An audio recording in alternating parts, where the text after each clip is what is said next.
sit down, sit down. I like how Titus demanded that you stand.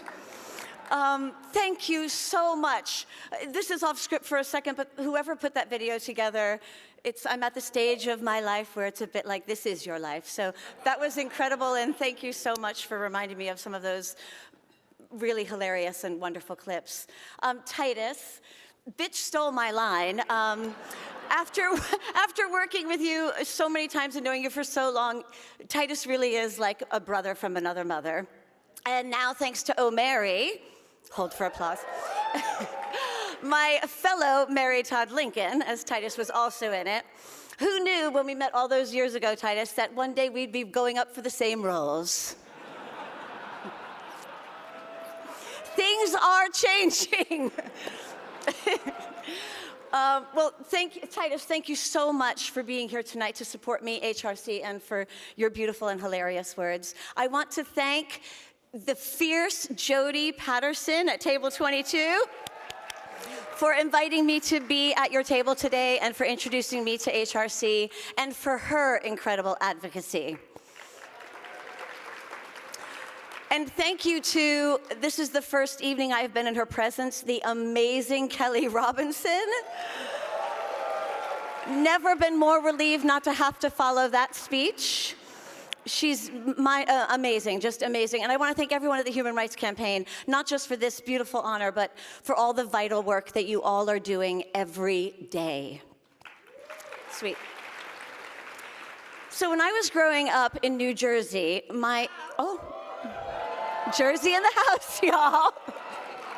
Okay. I see you. Exit 46. So when I grew up in New Jersey, my entire family was involved with the local community theater in our neighborhood. And when I was around 10 years old, my father directed a production of the musical Godspell. My first crush was the actor playing Jesus. I thought I had found God. What I actually found was an early enduring attraction to queer people.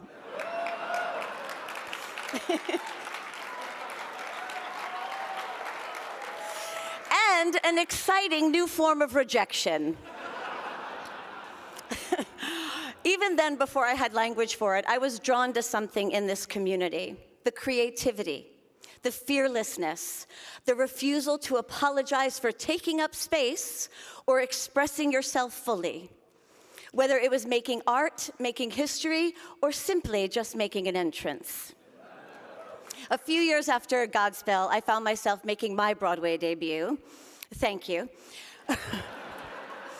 On roller skates. That's not vital to the story, just a backdoor brag. Anyway, in my Broadway debut, I was working alongside many people from that same community. But now it was the late 80s. Please don't do the math on my age. It was the late 80s, and something terrible was happening. Friends were getting sick. Castmates were vanishing overnight.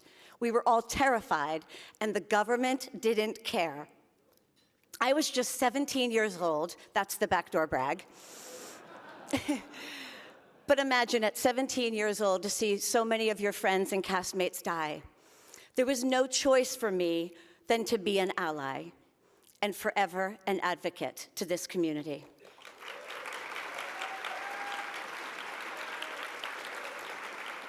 When the people you love are fighting for their lives, you fight alongside of them. I have been blessed to spend much of my life in spaces shaped by queer artists, queer audiences, and queer imagination. You came to the theater. You laughed at the weird stuff. You made space for characters and people who refused to fit neatly into boxes, including me. So when people talk about me as an ally, I want to say this very clearly: you have been my ally. You have made me feel so deeply accepted and appreciated, and you have given me more than I could ever return. Which brings us to now. Once again, we're living in very terrifying times. Here we are in 2026, and the government has again turned its back on this community. Even worse, they're actively attacking it. Trans kids are being targeted by legislation designed to erase them. Books are being ripped off of library shelves. Hate speech is being amplified by those in power, fueling a rise in hate crimes. And once again, I am watching this community respond with the same defiance, with the same solidarity and the same insistence on being seen that I first witnessed all those years ago at 17. You refuse to be silent when the government turns its back. You refuse to hide when the world tells you to be ashamed. You refuse to stop making art, making history, and making your lives full and loud. You're on the front line of a fight you never asked for, but you shouldn't have to fight it alone. It's up to the rest of us to stand beside you, to amplify your voices and use whatever platform or privilege we have in service of this fight. For those of us who have benefited from this community, and that is every single one of us, now is the time to show up. And that's why we're all here.